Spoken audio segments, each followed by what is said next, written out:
The profession of nursing shares a long history of African American nurses who worked tirelessly to care for others while facing prejudices and barriers along the way.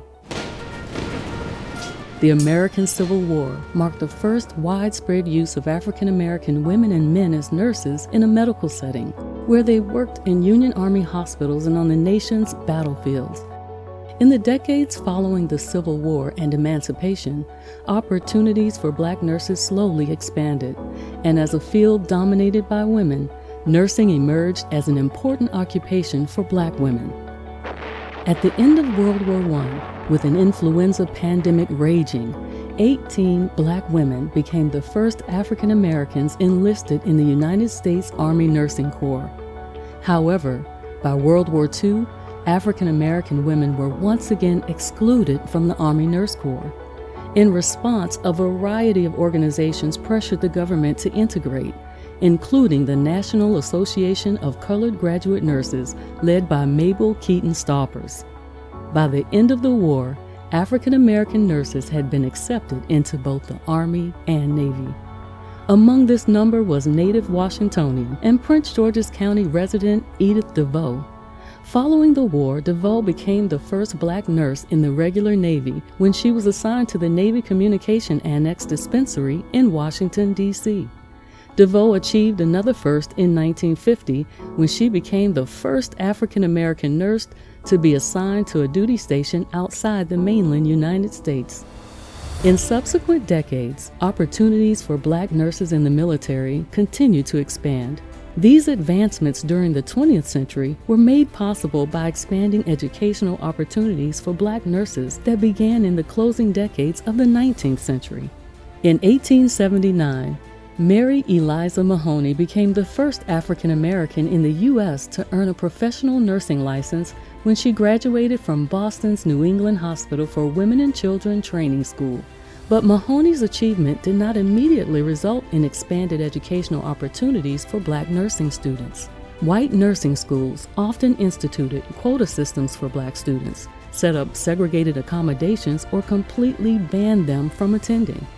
In 1950, 19-year-old Esther Mccready made history in the state of Maryland when she became the first African American admitted to the University of Maryland School of Nursing.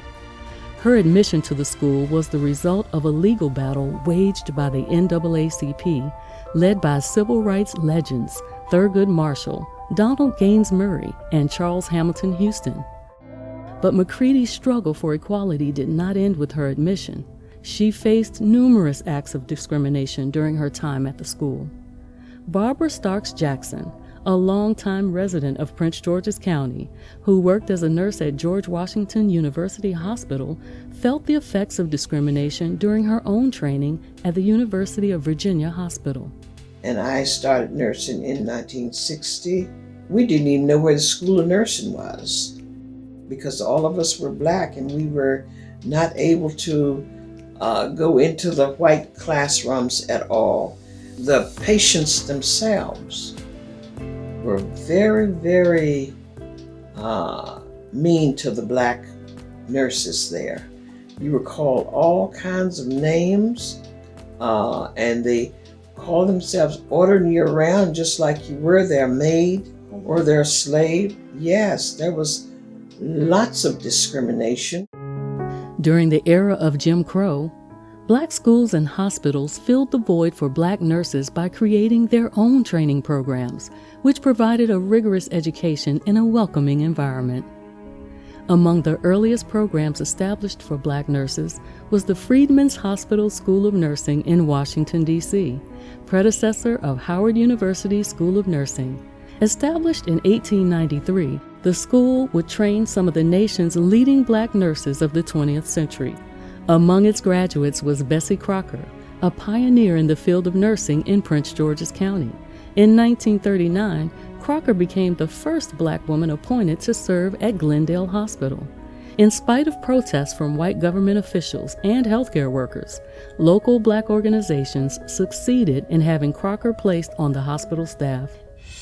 Today, a variety of institutions across the nation are training the next generation of Black nurses, including our own Bowie State University and Prince George's Community College. They're helping to fill gaps in a field where African Americans are still woefully underrepresented.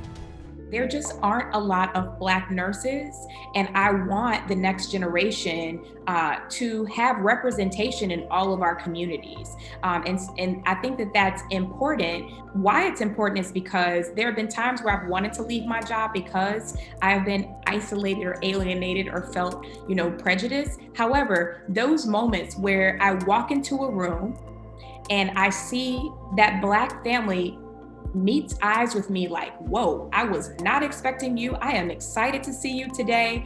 Those are the moments where I know that we are supposed to be in every kind of pocket of healthcare because they haven't seen anybody that looks like me.